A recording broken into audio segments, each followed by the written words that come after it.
آپ نے کبھی سوچا ہے کہ کچھ گھروں میں ہم جب جاتے ہیں تو ان کے گھروں میں سکون سا محسوس ہوتا ہے۔ وہ لوگ بظاہر تو ہمیں امیر نظر نہیں آ رہے ہوتے، نہ ان کے پاس گاڑی ہوتی ہے نہ بنگلہ، مگر اللہ کی مہربانی کی وجہ سے ان گھروں میں رحمت برستی ہے۔ وہ کون سی عادتیں اپناتے ہیں جو ان کے گھر کا ماحول پرسکون بنا دیتی ہیں۔ گھر میں برکت لانے والی 10 ایسی عادتیں آپ کو بتاؤں گی جو اس گھر میں رہنے والے اپناتے ہیں، وہ راز جو آپ نہیں جانتے۔ السلام علیکم، امید کرتی ہوں کہ آپ سب ٹھیک ٹھاک ہوں گے، کہ آپ بھی ان مسائل کا سامنا کرتی ہیں کہ تنخواہ آتی ہے مگر استعمال ہو جاتی ہے اور ضرورتیں پوری ہی نہیں ہوتی۔ آج میں آپ کو اپنے کچن اور گھر سے متعلق کچھ ایسی باتیں بتاؤں گی جو برکت لائیں گی اور آپ رزق سنبھال نہیں پائیں گی۔ اور ساتھ ساتھ ہی میں بتاتی چلی جاؤں کہ یہ رائس بناؤں گی اور ٹماٹروں کے کیوبز بناؤں گی۔ آپ ویڈیو میں لاسٹ تک بنے رہیے اور دیکھتے رہیے اور سنتے رہیے۔ ویڈیو کے لاسٹ پوائنٹ بہت اہم ہیں، اس لیے کسی بھی پوائنٹ کو مس مت کیجیے گا۔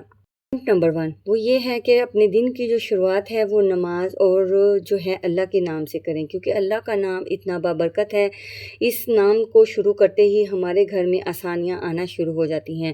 اور اسی طرح سے اگر آپ ایک کمرے سے دوسرے کمرے میں بھی جا رہے ہوں تو آپ السلام علیکم ضرور بولیں، تاکہ جب ہم السلام علیکم بولتے ہیں تو وہاں کی جو منفی توانائیاں ہوتی ہیں یا منفی ہوتی ہیں پاورز، وہ وہاں سے دور بھاگ جاتی ہیں۔ اور اللہ تعالیٰ کو سلام بہت پسند ہے اور سلام عام کرنا سنت بھی ہے۔ اور دوسرے نمبر پہ جو پوائنٹ نمبر 2 ہے وہ بھی بہت امپورٹنٹ ہے، اسے بھی ضرور لسن کیجئے گا۔ ہمارے گھر میں الماری میں کپڑے بکھرے رہتے ہیں، جس کی وجہ سے بعض اوقات ایسا ہوتا ہے کہ ہمیں میس کریٹ نظر آتا ہے، میس ہو جاتا ہے، اور جس کی وجہ سے بعض اوقات ہسبینڈ کوئی چیز مانگ لیتے ہیں تو ہمیں نظر نہیں آتی ہوتی، ہماری آنکھوں کے سامنے ہی ہے، لیکن وہ اتنے زیادہ میس ہوا ہوتا ہے جس کی وجہ سے گھر کا ماحول ڈسٹرب ہوتا ہے۔ جب گھر کا ماحول ڈسٹرب ہوتا ہے تو اس کا سارا اثر جو ہے وہ رزق پہ پڑتا ہے۔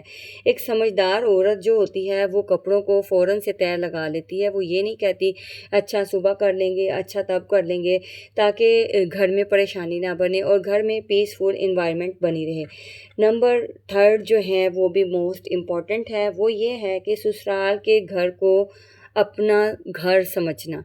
سسرال کے گھر کو اپنا گھر سمجھنا بہت زیادہ ضروری ہے، کیونکہ برکت دلوں کو صاف کرنے سے آتی ہے۔ کیونکہ اگر ہم دلوں میں میل رکھیں گے تو ہمارے گھر میں برکت جو ہے وہ ہرگز نہیں آئے گی۔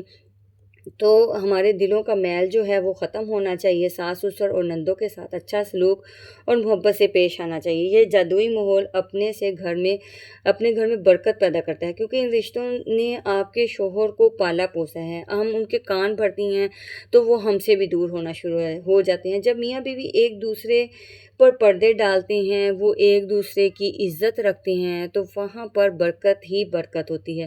ساتھ ساتھ ہی میں آپ کو بتاتی چلی جاؤں کہ میری ویڈیوز جو ہیں وہ کافی لانگ ٹائم بعد آئی ہیں۔ وہ اسی وجہ سے لانگ ٹائم کے بعد آ رہی ہیں کیونکہ میں تھوڑا سا مصروف تھی اور کچھ ایسی انوائرمنٹ تھی جس کی وجہ سے جو ہے میں ویڈیوز اپلوڈ نہیں کر سکی۔ انشاءاللہ اب میں ریگولر اپلوڈ کروں گی۔ نمبر 4 جو ہے وہ بھی امپورٹنٹ ہے، وہ یہ ہے کہ برکت والے گھروں کا سب سے بڑا اصول آپ جانتے ہی ہوں گے۔ وہاں کیا ہوتا ہے کہ وہاں پر دسترخوان پر بیٹھے ہوئے مہنگائی کے رونے نہیں روئے جاتے، دسترخوان کی عزت کی جاتی ہے، وہاں پر سکون سے کھانا کھایا جاتا ہے، کیونکہ دسترخوان کی ایک اپنی شان ہے۔ ہم وہاں پر بیٹھ کے سارے دن کی تھکن پریشانی کو جب کرتے ہیں تو اس کی جو برکت ہے دسترخوان کی وہ ختم ہو جاتی ہے۔ اس لیے دسترخوان پر بیٹھ کر کوئی برائی نہیں کرنی چاہیے۔ اور اسی طرح سے ہمارے بڑے بزرگ جو ہیں وہ یہی ہمیں سمجھاتے تھے کہ اگر بیٹا دسترخوان پر کچھ ذرات گر بھی جاتے ہیں تو انہیں اٹھا لیا کرو، کھا لیا کرو، کیونکہ ہو سکتا ہے کہ کس حصے میں برکت ہو، کیونکہ ہمیں نہیں پتہ کہ کس دانے میں برکت تھی، تو اس لیے ان کو صاف کر کے بلا جھجک کھا لینا چاہیے تاکہ گھر میں برکت ہو۔ ایسا کرنے والوں کے گھر میں برکت جو ہے وہ راج کرتی ہے۔